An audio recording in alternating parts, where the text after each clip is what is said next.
Bienvenue à Cajou Édito, notre éditorial. Le vivre ensemble, clé de l'harmonie sociale en Haïti.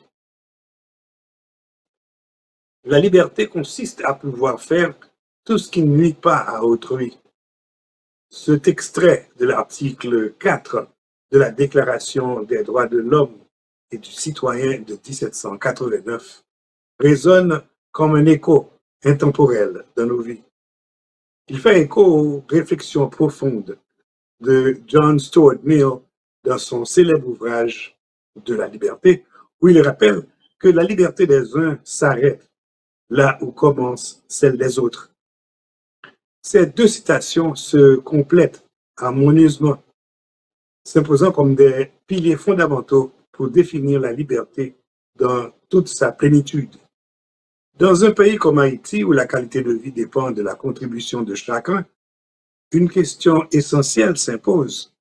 Est-il possible de bien vivre ensemble? Le vivre ensemble est intrinsèquement lié à notre relation avec autrui. Mais il est tout aussi important de souligner que pour vivre en harmonie avec les autres, il faut d'abord apprendre à vivre avec soi-même. Cela nécessite l'exploration des différentes dimensions de notre être, tant physique que spirituel. Le vivre ensemble s'exprime dans tous les domaines de notre vie, au sein de la famille, à l'école, au travail, dans notre quartier et au cœur des diverses communautés qui cohabitent et interagissent. Il englobe aussi notre rapport à la nature et à l'univers qui nous entoure. Pour que le vivre ensemble devienne une réalité tangible, il est impératif de comprendre, de respecter et de valoriser autrui. La clé réside dans nos comportements quotidiens. Oser aller à la rencontre de l'autre, apprendre à se connaître et accepter nos différences afin de favoriser une cohabitation harmonieuse. Un voisinage bienveillant peut instaurer un sentiment de sécurité et de bien-être essentiel à la cohésion sociale. Malheureusement, en Haïti, trop souvent, les règles élémentaires du savoir-vivre ensemble sont négligées.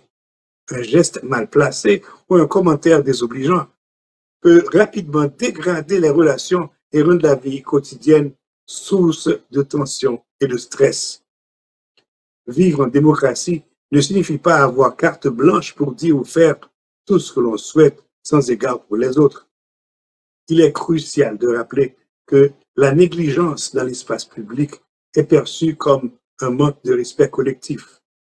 Pour favoriser le vivre ensemble, des gestes simples peuvent faire la différence. Prévenir ses voisins avant d'organiser une fête, éteindre le moteur devant un commerce, éviter les cérémonies religieuses bruyantes à toute heure, limiter les nuisances sonores des motos et contrôler les aboiements des chiens durant la nuit.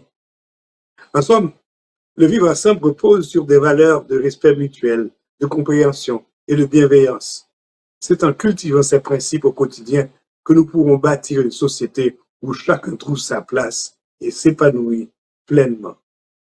Vous êtes sur Cajou.tv, la station qui fait l'éloge de la différence.